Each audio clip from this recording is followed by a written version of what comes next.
everyone, and welcome to the Let's Talk podcast. My name is Kamisha Whitaker-Moore, and tonight I am super excited because tonight is part 2. I'm here with the great and the amazing and beautiful Crystal Ball. Hello, Crystal. Hello. How are you today? I'm doing good today. Good. So tonight we're going to finish her story. Not finish her story, but we're going to partake in part 2 of her story. I think I put chapter 1 on the podcast, but this is going to be chapter 2, and not the final, but it's going to be a chapter 2 for us. We're going to recap what we talked about last time, and then we're going to get straight into it. Okay, you ready? Okay. All right. So we're going to do some recapping. We've been talking up here anyway, just a little bit about the podcast and a little bit about other things. And so the last thing we talked about the things that you went through, the domestic violence, the love bombing, all of those things. I think we finally ended with cancer and how that was going. You said one thing while we were talking, and I said, "Oh yeah, hold on, let's just say it for the podcast."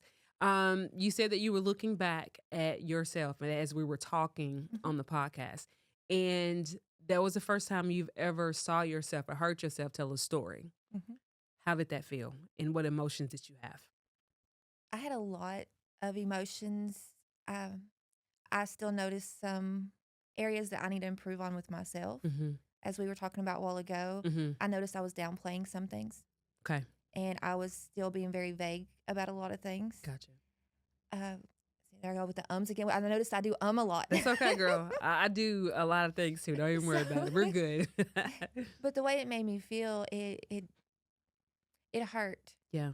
Because there was still, to me, a part of that woman that I thought I had left behind, Mm-hmm. that defended my third ex-husband, Mm-hmm. that defended him. Mm-hmm. I thought there was a part of me that part of me was gone. And I noticed when talking about the different things that there was still part of me there that seemed like I was defending him just a little bit. Yeah. I got you. It makes sense, honestly, because as women, sometimes we downplay situations, and as women, we sometimes, we go through things, and then it was like, oh, it wasn't that bad. But honestly, on the outside looking in, sometimes it's like, what? What do you mean by that? And so I totally get that, and I definitely understand. And so as we're recapping, and there was a couple things that you said that you kind of downplayed. Anything that you want to kind of bring to the forefront and kind of just say, well, hey, I downplayed this and this is what it was. If not, we can just move on. I want to say this because I don't want anyone seeing a podcast where I downplay domestic violence. Yeah. Anybody that puts their hands on you Yeah. in any which way, anybody that threatens you, anybody that throws things at you, pushes you off of beds, throws, anything like that, that's a small incident. Yeah. That was part, I feel like, of my battered women syndrome, as they called it a long time ago, where I still kind of defended the situations. Mm-hmm. Because when I was talking about those situations, I was pushed to the ground, and he was standing over me at one point in time, threatening him. He called me his ex-wife's name. Like he Girl, no. Like, yes. Another time he was hitting me with things, slinging things at me, pulled the mattress up and slung me off of it. And anytime he ever actually the time that he actually physically just started just hitting me, he made sure he kept it below my face. Absolutely. My arms were so bruised up, it was crazy. And so I just wanted to make that known that domestic violence situations are not downplayed. Right. And they're not just physical. Right. There was a lot more that went with that in the shaming me, telling me that things didn't happen, telling me that I was a bad person, telling me that I was doing this behind his back when I wasn't. All of these different things making somebody feel less than are not okay. Right. Never okay. Never okay. And I shouldn't have downplayed them, and I don't think anybody else should either. Yeah, I totally understand that. I think, honestly, here or even anywhere, you should be like 100% transparent. And honestly, I feel like sometimes we do things subconsciously because we really don't think about it. And after we see things or, we look at them and we're like, whoa, more than that happened. let me just go ahead and preach about this part. So I totally understand that because I have no lie to tell you. There's a lot of things in my first two podcasts that I didn't bring forth to the table. I don't think I downplayed anything, but maybe I did. But I totally get it. Sometimes we just do that. I know that I was talking to a friend of mine, a really good friend of mine, and she was talking to me about the podcast, and she was talking to me about you. And so she was like, basically, she was like, "Are you trying to make me cry?" She said, "Every time I watch a podcast, I'm always crying." I'm like, "This podcast was so good, so informative." And she was like, "I could just relate to a lot of things that she was saying. I can honestly feel her pain, and I can definitely, it's just like my heart went out to her." And I'm like, "Yes, ma'am. I totally understand that." You're listening to it after it's done, but sitting here listening to it, I know my face told stories. I'm like, "Girl, what?" And so I know that we can we can relate to you on a lot of different levels, regardless of if we've been through this part before, we've been through this part, but not that part, or whatever the case may be. And thank you for the clarity and for clearing that up. And a lot of people, a lot of women don't want to talk about the things like that happen because once they get out and they move on with their lives, Hmm. they don't want to look back. It was Yeah, hard. It was hard to get out of that situation. It was emotionally, I can't even, it tears you apart in so many different ways while you're in it. And then when you leave, it also tears you apart. yeah, And so I know that there's not a lot of women that want to talk about it yeah. after the fact. Do you think it's because number one that they're embarrassed because they went through that or they stayed in that situation so long? Or do you think it's just because, hindsight is 2020 or it's like out of sight, out of mind? If I don't think about it, it never happened. Or if I don't think about it, I don't have to relive that. And honestly, on the other side of that, is that even healthy? Because I feel like you need to process all of that you feel, all that you feel in order to move on. Because if you just kind of shush it or quieten the voice down a little bit, it never goes anywhere and you don't function well. And then every relationship is the same relationship, or you just stop loving and wanting to be loved because you're thinking that this is going to happen to me. What do Oh, you yes. think? A lot of women don't want to talk about it afterwards. One, safety. There are a lot of women that are scared that if they confront that person, that those things will happen to them again. Gotcha. Um, I have that fear sometimes. But I know that in the life he's living right now, in the situation he's in, Hmm. I'm the last thing on his mind. Yeah. He is in the drug world. Yeah. He has a girlfriend now that they chase each other around, busting out windows, fighting each other, like still domestic violence situations. Girl. Like he could not use me anymore. Yeah. So there's nothing he needs from me. Therefore, he will probably never even know this podcast exists. Totally understand. I don't have as deep of a fear, I guess, sometimes as I probably should Hmm. because I did stand up to him. Yeah. And another thing is some women, like you said, they just want to bury it. Yeah. They don't want to relive the trauma. They don't want to live through it again in their minds. And when you bury things like that, like I buried most of all of these traumas for the majority of my life. Yeah. And it messed up my body, it messed up my nervous system, my ways of thinking, my emotional maturity. And so that's not generally the best idea. Right. And there's also a stigma behind being in domestic violence relationships. You are told, why didn't you leave earlier? Yeah. Or what did you do? Right. Um, a lot of women get the same stigmas in any trauma that happens to them that is a dominantly female trauma. Hmm. In domestic violence, people don't understand why you don't just leave. Right. They don't understand why you don't take one suitcase, all of your kids, walk out on everything you've ever known Hmm. just for him to come find you and probably beat you. So a lot of people, unless you've been there, don't understand. This is true. And it's a big stigma that a lot of people don't want to stand up and fight against, Yeah. I totally understand that. especially when you're beaten down. Yeah, for sure. I know that. Well, I don't know. You know how you kind of hear stories or, people's stories or whatever the case may be. I know that when they go through different things or such as domestic violence, it is easier said than done. It's easy for Sally down the street, say, to tell Betty to leave. You don't know Betty's situation. You don't know what Betty's going through. You don't know the fear that Betty has. You don't know the threats that she's received. So instead of prejudging, she just needs to leave. That's just Oh, yeah. ridiculous. You need to listen. Be a friend, a true friend, and listen. Because sometimes people get to a point to where they want to talk, they want help, but if we're constantly telling them what they should do, how silly they are, and I would nevers, you just lost them. No one's trying to listen. No one's trying to talk to you because you know better than they do. And sometimes you just need to stop talking and just love and listen. So yes, people definitely get that. Even in regular relationships or not even domestic violence, just whatever. You need to leave this. You need to do that. You need to do that. Just listen to me. Let me talk to you. Be a friend and just listen. Because the worst thing you can do is just tell somebody what they should and shouldn't do, Yeah. what I would and wouldn't do, and you don't even know, because if you've ever been in that situation, you don't know what you would do. You can tell me all day that this is what I wouldn't do, but you might find yourself in the same situation that I was locked in, you know? Yes. And speaking up, telling people about what's happening, I was caught in a situation where I was scared to say anything to people. I was Mm-hmm. scared of how they would think about him Mm-hmm. because I was trauma bond. I was in love. Right. I was scared of what they would think about him. I was scared they would try to break us up. Even though people actually tried to get me away from him, Mm-hmm. I didn't, I wanted that, but I didn't want that. I was just so in love with him. Mm-hmm. But mostly it was if I said anything to anybody, they knew him. And because of the weight he carried in prisons and the streets, everybody we talked to that I would have been able to say anything to So go back and tell him. was going to go tell him.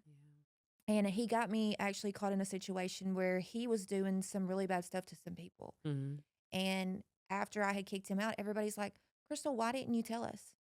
What do you mean, why didn't I tell you? Yeah. I wanted to live.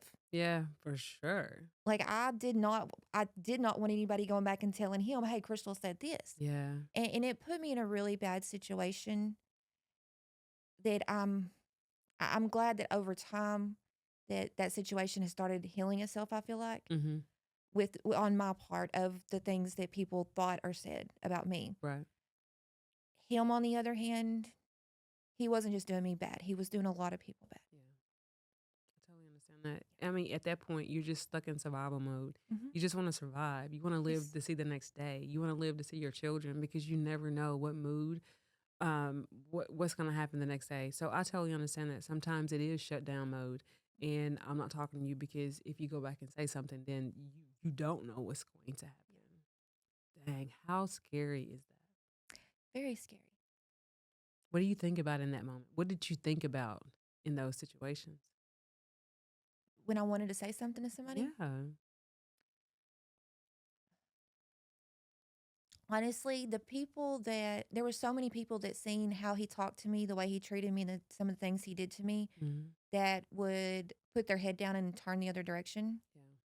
that I didn't think there was a speaking up. And I'm not going to lie, he almost had me convinced he'd never done certain things. Are you serious? It was a very confusing time for me. Yeah. And I would tell him that, I was upset about something and I didn't do it, I didn't do it, I didn't do it. And then I would have to full on get into an argument with him. Mm-hmm. He would finally admit it for 5 seconds. And then he didn't do it, didn't do it, didn't do it. Right. Or it was my fault. Mm.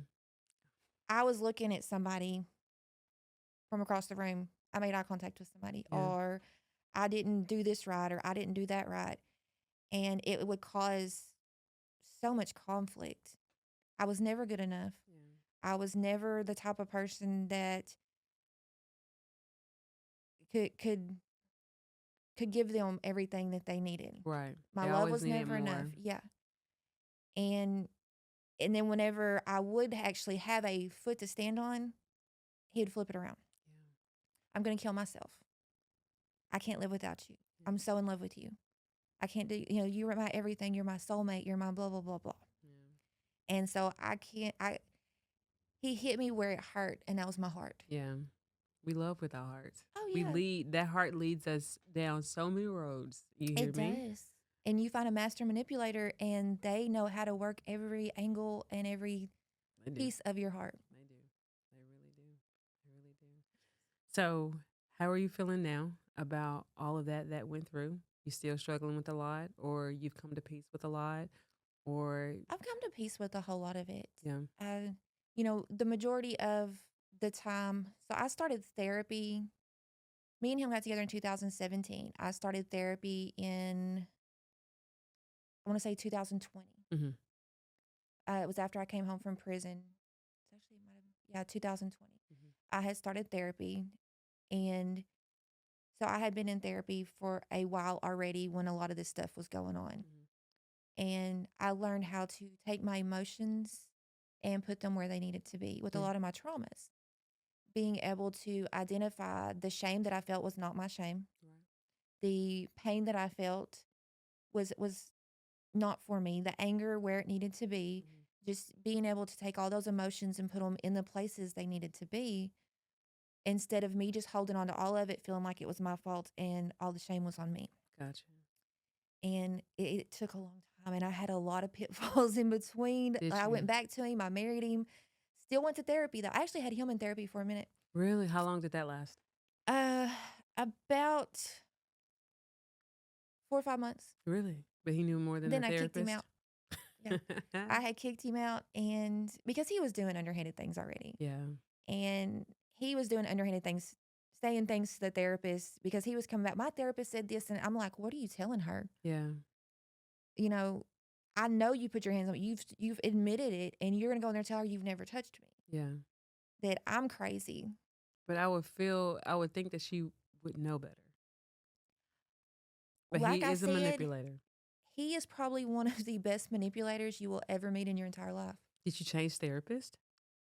Well, that was his therapist. Okay, I okay. had my own therapist. I actually continued to see her up until right after I found out I had cancer. Yeah. And with the chemo schedule, with me being so sick, Mhm. I haven't been able to go. I think I went one time after I started chemo. And then, so I'm going to start back up after my surgery, after I do my 6 weeks after my surgery. Yeah. I'll start back with therapy because that's the one thing that's helped me. Yeah, for sure. It's put me where I need to be Mhm. emotionally, because I actually have borderline personality disorder from traumas, Mhm. and I have PTSD and CPTSD. So you put those together, and emotionally, because they're personality disorders. Mhm. So emotionally, your emotional intelligence is really almost non-existent. Your emotions are so big, everything hurts so bad, or you're Yeah. so happy, or you're so depressed, or you're so sad that you just feel like you want to die. And going to therapy was helping me put all those things in check. Yeah.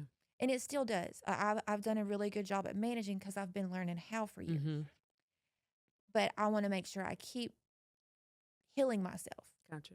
because the residual trauma I feel like I still have, Yeah. that I haven't worked all the way through, I don't want to add anything else to it. And I Yeah. feel like once I'm through this whole cancer thing on the other side of it, if I don't continue to work on things, then I will let things build up again. Yeah.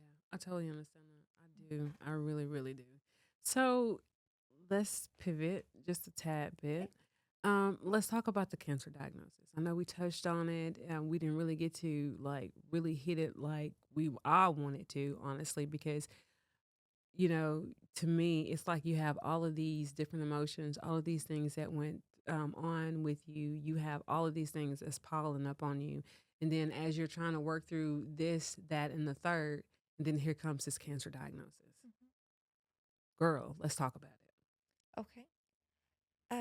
I don't remember exactly what I said the last time That's about okay. it. We'll start over. So I found the lump, Mhm. and I had an indention, and it Mhm. was on the side over here, kind of where your underarm is. So, Mhm. you have those little rolls right there. Yeah. So I was kind of like, okay, that might be a roll, that might be, but it ended up getting bigger. Mhm. And so I had made an appointment Mhm. with my doctor, Mhm. and he got me into the imaging clinic. Mhm. It took over a month to get me in the imaging clinic, which made me freak out because I had gone to an ER doctor first, and he's talking about oncologist, this, all this stuff. And I'm like, okay.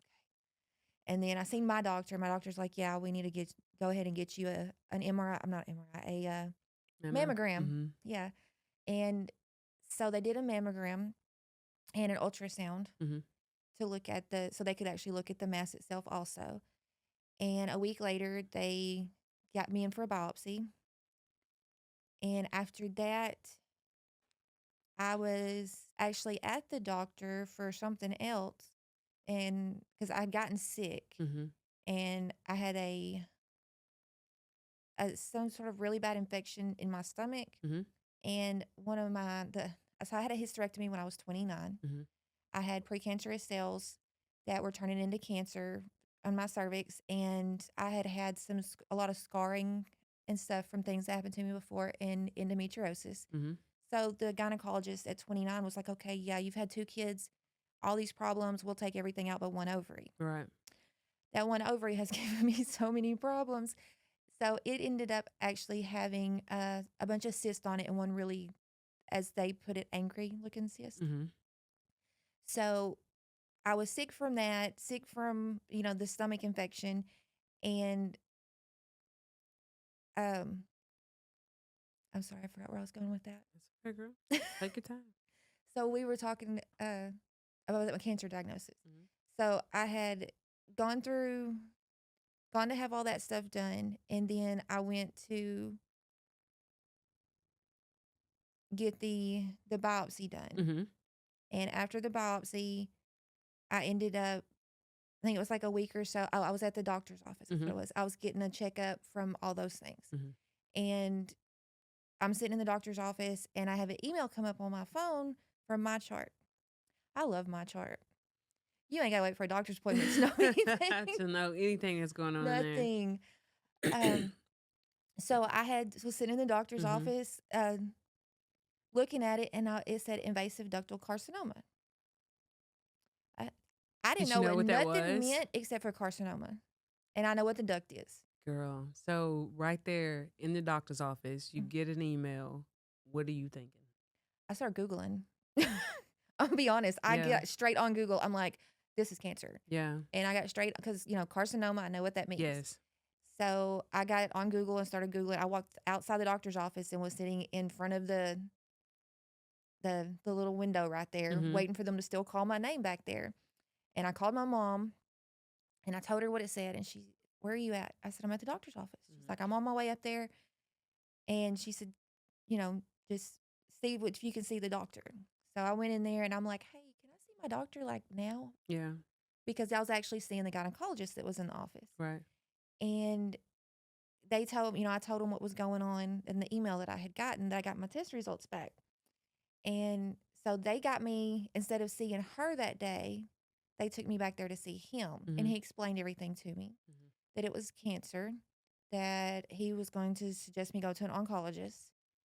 And I will say he has been amazing. If he doesn't think it's something that he knows anything, it's out of his area of Mm-hmm. expertise, he will send you somewhere else in a heartbeat. Good. And the gynecologist, it was actually my first time seeing her. Mm-hmm.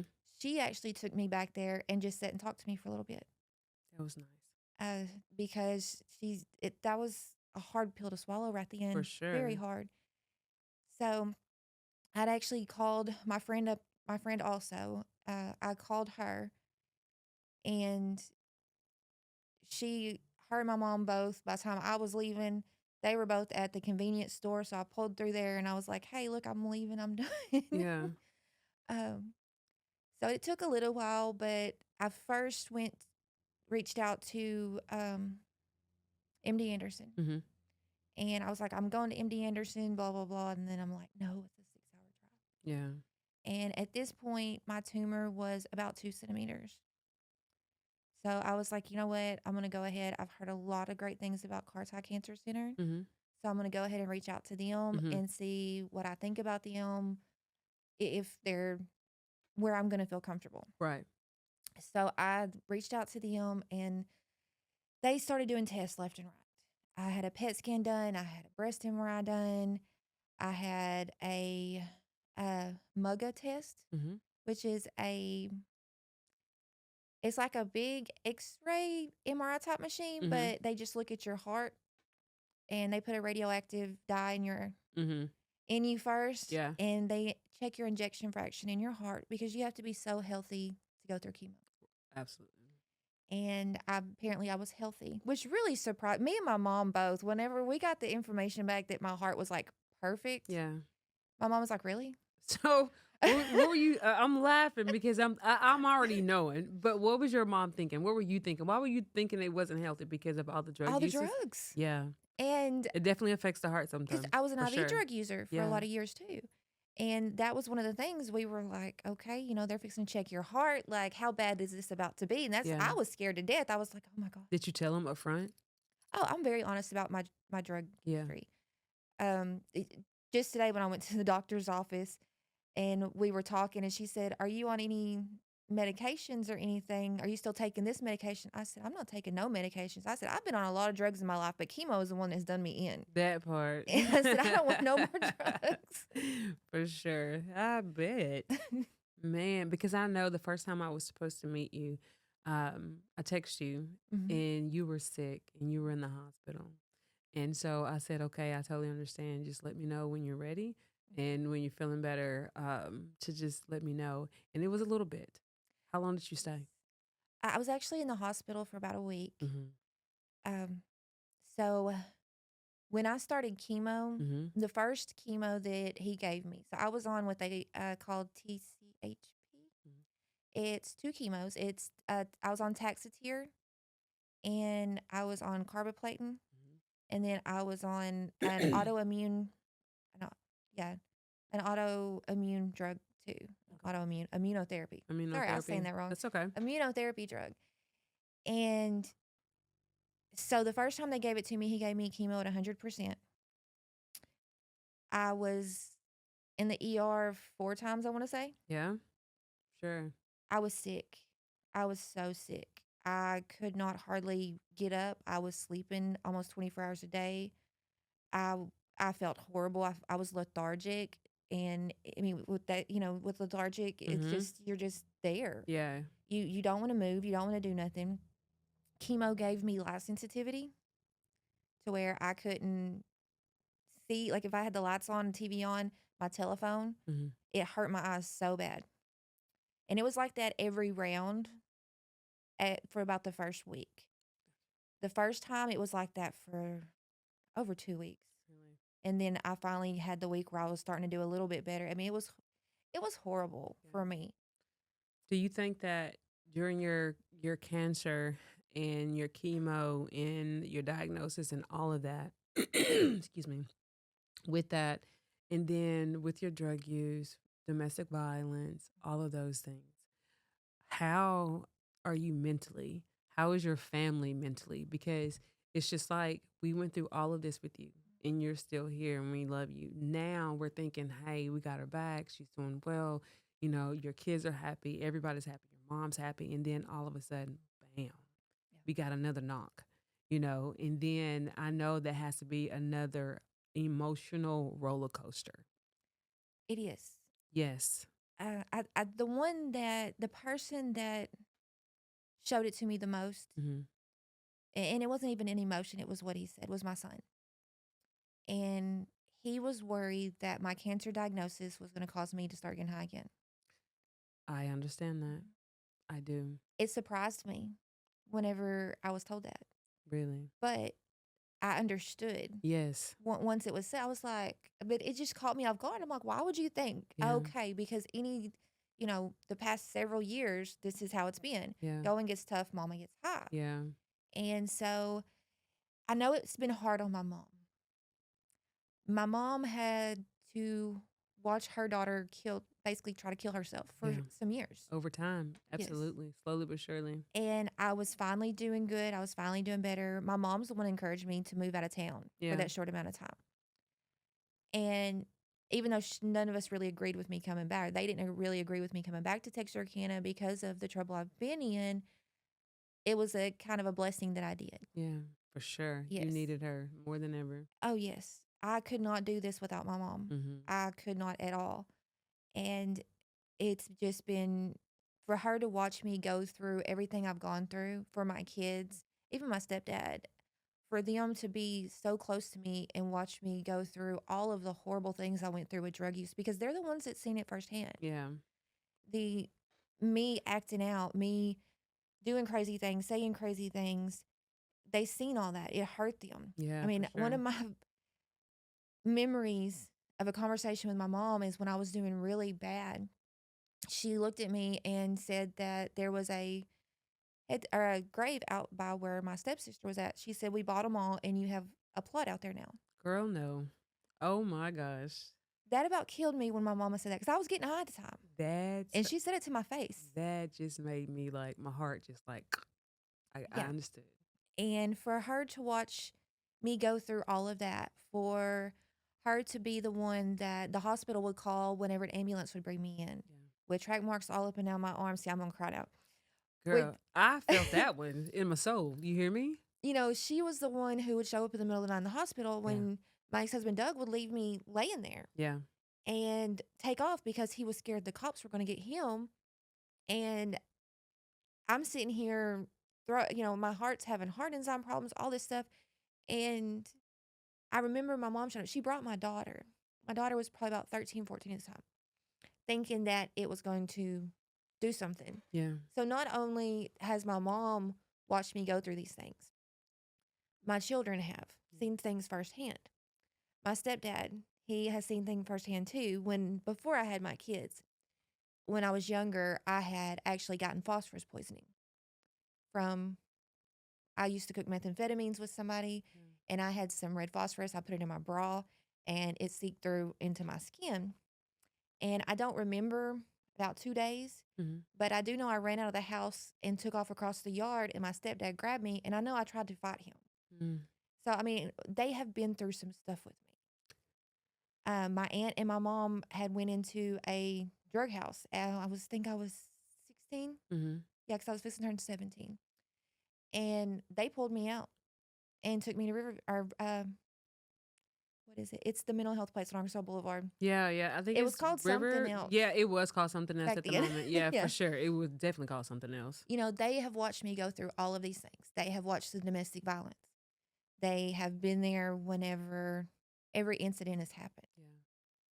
I had talked about the last time there was a scare whenever I had the spots on my lungs Mm-hmm. when I was younger. And then when I had to have the hysterectomy, that surgery actually did not go well. And they had to do a second surgery the next, I think it was like the next day or the day after. So my mom has sat there with me going through so much trauma in my life. So let me ask you a question about your mom. I remember like going through different things, and my mom was like, "Don't hey, at one point in your life, you're going to grow up, and you're going to get sick and tired of being sick and tired of the same situation. And until that day, don't call me about this mess anymore, Kamisha." That was my mom, right? Your mom, and it wasn't that severe on my side. Your mother has seen you almost kill yourself, track marks up and down your arm, like you said. She's seen you at your worst. She's seen you at your best. She's seen all the things. And I know she's broken. And I know she was broken at that time. And so for your mom to say that to you, that meant reality set in with her. Mm-hmm. Oh yeah, there was a point that she finally stopped trying with me, Yeah. and it was before that. And I feel like that might have been a way of her trying to. But there came a point where it was like, Crystal, you can come see your kids. You cannot stay here. You cannot do. I'm your mom. I'll answer the phone for you. I won't give you any money. I won't. I mean, she put her foot down with me, and How it long did didn't. it take her to do that? I was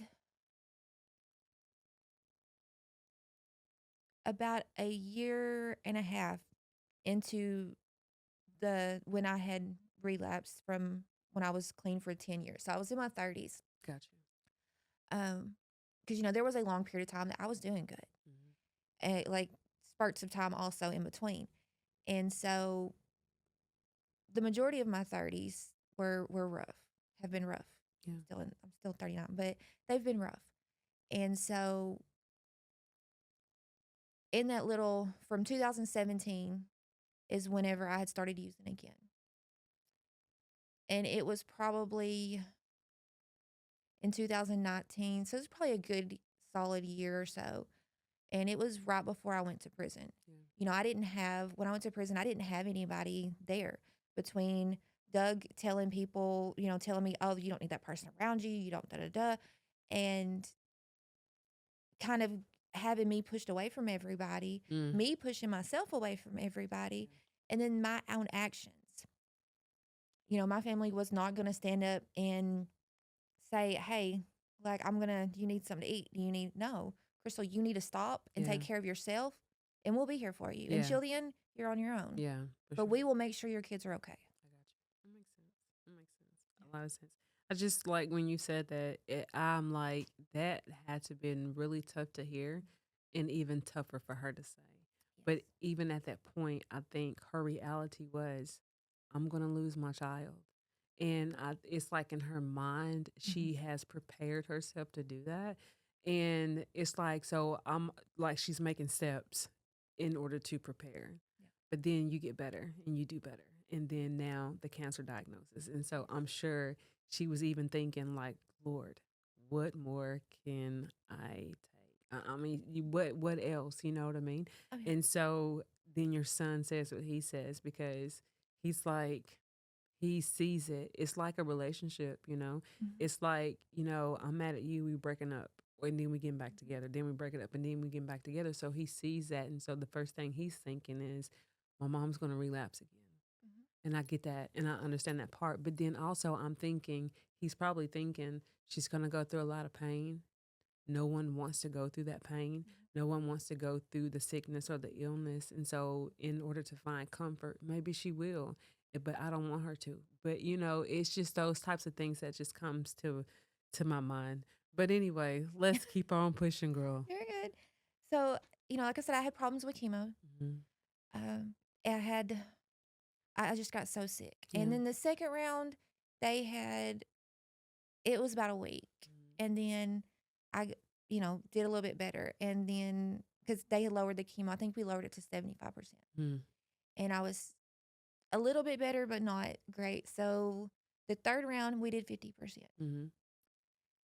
And the third round was really rough on me also. I had a lot of side effects, a whole lot of side effects. Yeah. And my oncologist also got married around that time too. Mm-hmm. So there ended up being like 5-6 weeks between my chemo sessions when I did the third one and the fourth one. Got it. And I wasn't ready to do the fourth one. I still felt so sick. Mm-hmm. And so we had come to find out, he said that apparently I have some sort of enzyme in my body Mm-hmm. that keeps me from getting the cancer out of my, or not the cancer, the chemo out of my system as fast as what some people do. Mm-hmm. He said that it's just random with people, that they get it from a parent, and that he feels like that's what I have. Like even today when I went to the doctor, I haven't had a chemo treatment since October 25th. Mm-hmm. And he can see the signs in my blood work where my body's still fighting off chemo. My red blood cells are still low. My um hemoglobin, I think so. Mm-hmm. Yes, it's still low. There's things that show him, okay, she still has a lot of chemo in her body. Yeah. And so it just takes me longer to process some of it out because just the way that I'm made. It's the way Yeah. God made me. Hey, God made you that way, and there's Yeah. nothing wrong with it. And so after the fourth one, it got really bad. Yeah. Um, I was sick. I was very, very sick. I kept coughing, and it was like in this deep cough. It Mm-hmm. wasn't like I was just like normally sick cough.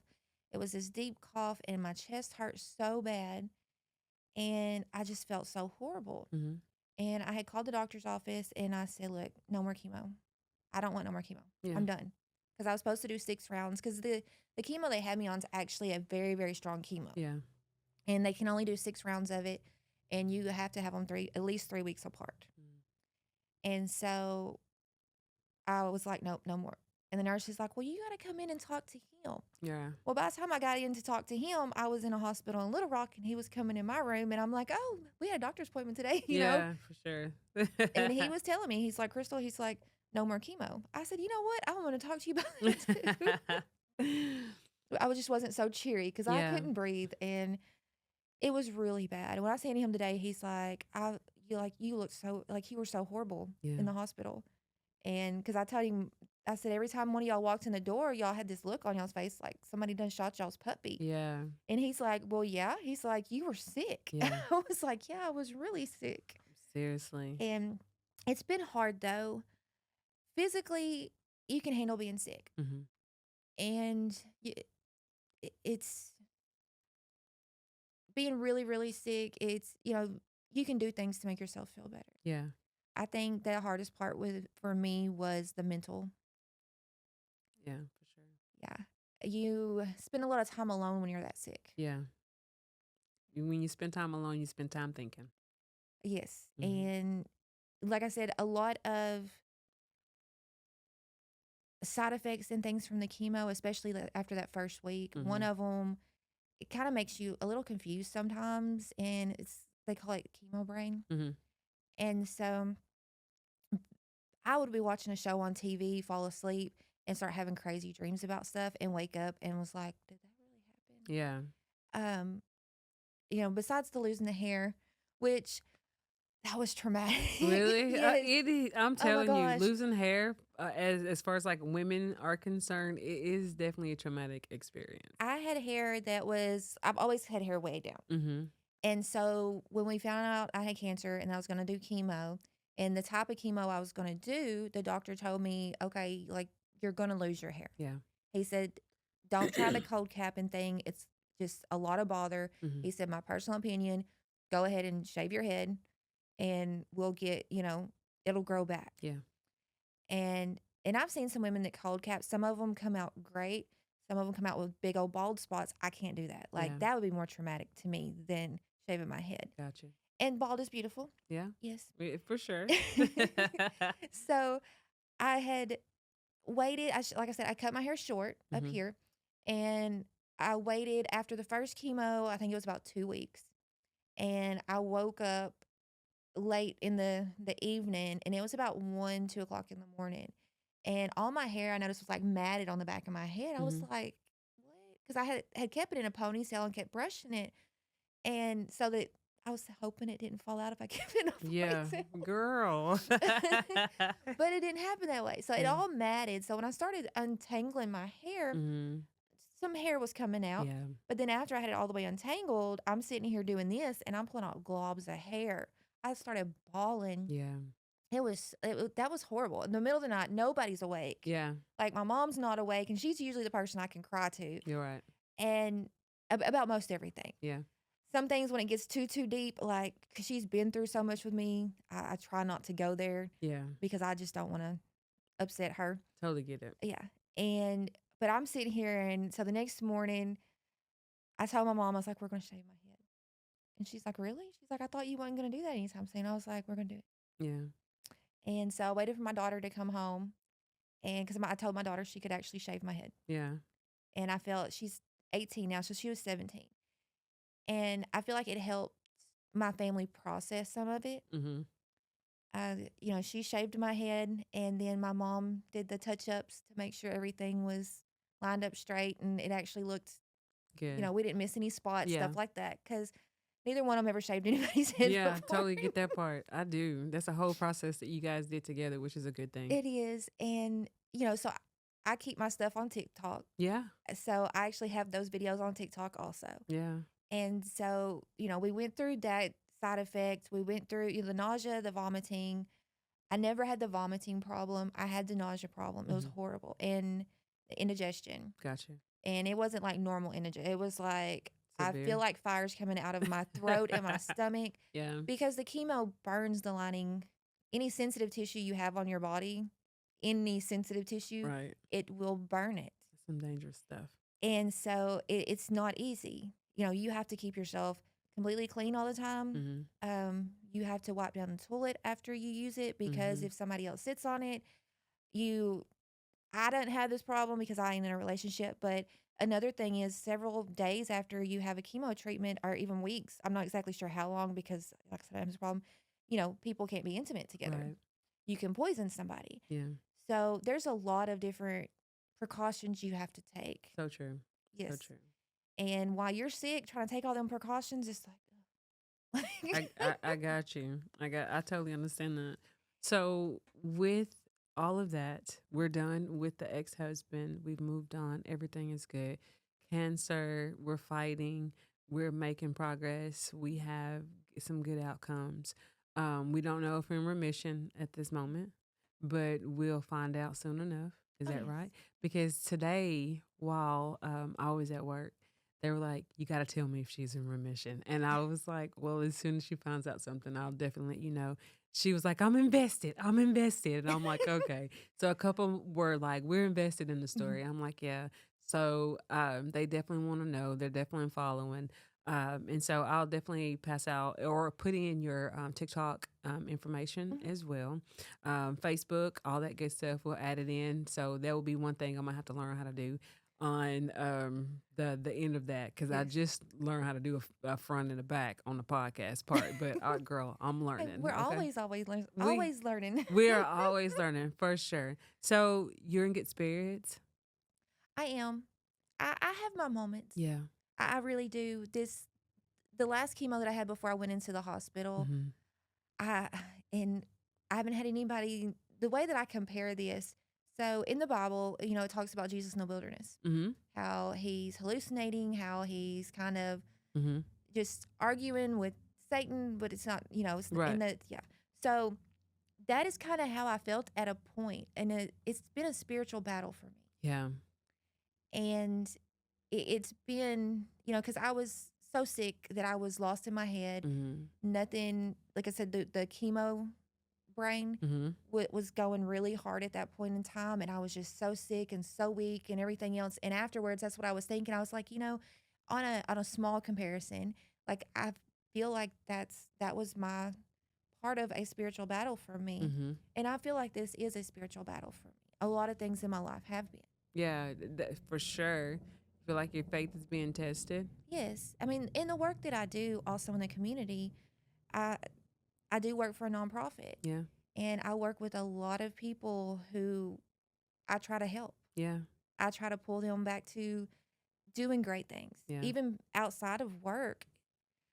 People that are in the streets. I Mm-hmm. mean, a lady messaged me earlier, and she needs stuff for her kids, and she's living in a hotel, and so I'm gonna try to, anything I can do. I don't care if they're getting high. I don't care Yeah. if they're sober. I don't care what's going on with them.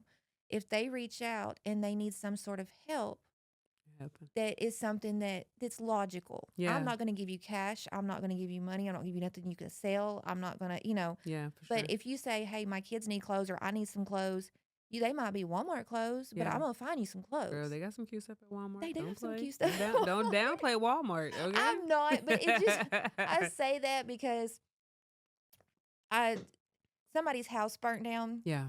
and when it got reached out, and the lady was like, "Oh, well, I only wear clothes from the buckle." Well, I don't know what to tell you. Me either. We you know. girl. So that My was just one of gosh. those things. But so update on the cancer. Yes. So I have had my breast MRI and my surgery. Mm-hmm. I have the most amazing surgeon. That's good. She is amazing. And I'm gonna plug her right here. If you ever need breast surgery done, Yara Robertson. Mm-hmm. She's at Carti Cancer Center. She is down to earth. She's amazing. She gives you her personal cell phone number in case you need something. She keeps up with all your chemo stuff Yeah. in between before you ever even have surgery. And she's so relatable, and she's been through things on her own that she makes you comfortable, Good. and she's really there for you. Good. And so, I went and seen her. They did a breast MRI. You cannot see the tumor anymore. Good. That's always good. It is very good. They are going to do a head MRI because I've been having some dizzy spells Mm-hmm. on the 27th of this month. I see my heart doctor on the 2nd of January Mm-hmm. to clear me for surgery. On the 22nd of January, I'm going to have my surgery. Okay. So, 22nd of January? yes. Okay. So we're gonna be praying for you for sure. And so after that, it'll take me, she said, probably about a week or two to get pathology back. Gotcha. And we'll know more from there. Cool. Cool, cool, cool. But yes, because we're definitely invested. We're definitely wanting all the best things for you for sure. And we're definitely gonna be praying for you. I know me and my I friend at work for appreciate sure. it. I Definitely appreciate gonna all the be praying. prayers. Yes, ma'am. I'm so happy that our paths cross for sure. I do know that once everything is done, we have to do an update because they want to know, and I want to tell them, and we want to have some good news because honestly, Crystal, just kind of watching you, or not watching you, but hearing your story from the beginning. And I know we didn't touch on every single thing, but the meat and potatoes of the story and up until now, it's just like I was saying earlier, like in the beginning, I'm like, girl, I want to shake you. What is wrong? But then at this point, it's like, I'm so proud of you. You're doing such amazing things. And even though we know or we see or we feel like, hey, my gosh, what, why? But we know that God has a story, or you have a story that God's placing all of these things on you, in you, to tell your story. You're going to make it all the way through to help somebody else. And I'm telling you, you're going to be a great story. You're already a great story, but you're going to help so many people. And they are going to be like, I know Crystal, because trust and believe, honey, when I see you, I'm like, I know her. That's my friend. That Yeah. is my baby's friend. And so you have an amazing story. I'm so glad that you decided to share with us today. And again, you have to come back and let us know of that update. We're going to be praying for you with your surgery. And then I'll put your stuff on the podcast at the end of it so everybody can send out some love shouts or whatever the case may be. Let you know that we're praying for you. You already know. You have my number. I'm like, girl, I'm gonna blow your phone up. But you can just call or text at any time. We always leave with the positive. Always leave with the positive. I know we left with one last time, but leave us with the positive today. What would you say to that woman that's going through the same thing that you went through? What would you say to that one that has been through domestic violence, the love bombing, the extra abuser that's really thinking about just one more hit? Let me just do that. That has kids over here that really depend on her, or that person that's going through cancer like you're going through. How are you staying strong? How are you just holding on and not going backwards to where you used to be? Give somebody some insight or some positivity. Number one, God. Mhm. I have put everything in his hands. That is my number one go to. Mhm. And on a lot of the things you said, therapy has helped me a lot. I can't do the work by myself. Yeah. And so that has been a huge thing for me. And, growing spiritually Mhm. has helped me as discern some people that need to be in my life. And me setting boundaries has been a huge, huge effect on my life. Yeah. And I think that more women should set boundaries. Yes. You should set boundaries with men. You should set boundaries in the workplace. Everywhere. Learning that. Yes. And it's something that I've had to learn. And it's hard because it Yeah. makes you feel like you're doing something wrong. Yes. And so that would be a good advice is set boundaries. Don't take anything that you should know what you're worth. Yeah. If you don't know what you're worth, look in the mirror and tell yourself something positive until you figure out what you're worth. Gotcha. Because whatever somebody else says is not what you're worth. It's Right. what you say, Right. no matter how Absolutely. bad they are. This is true.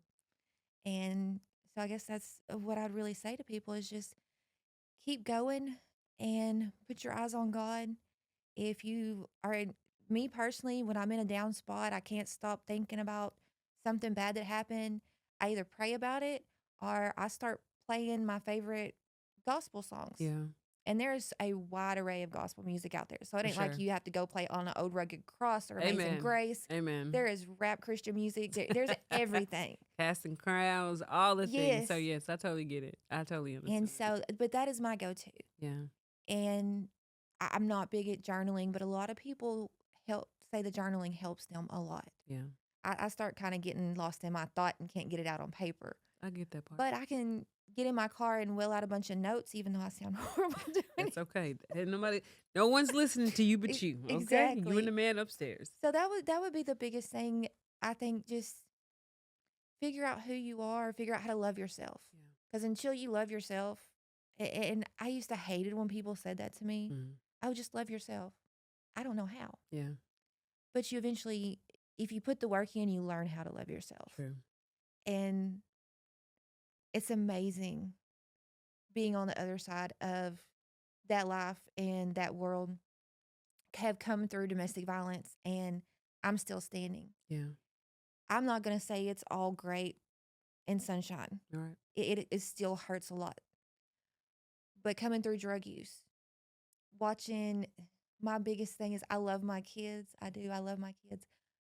But my niece and nephew that were born when I was using drugs, me getting to play with them as because they're still little. Mm-hmm. Find your blessings. Yeah. Find the things that make you ecstatically happy because those are the things that are going to pull you through. Gotcha. It makes so much sense. Thank you again for being on the Let's Talk podcast. I really appreciate you. And shout out to Randall. Randall, thank you for being that person that connected us both. I definitely love that. But anytime, drop by, whatever. But definitely invested in the end result. We want to know. We want to know how you doing. So let me know after surgery. I will. All right, sounds good. Well, guys, thank you so much for joining us on today. And until the next time, peace.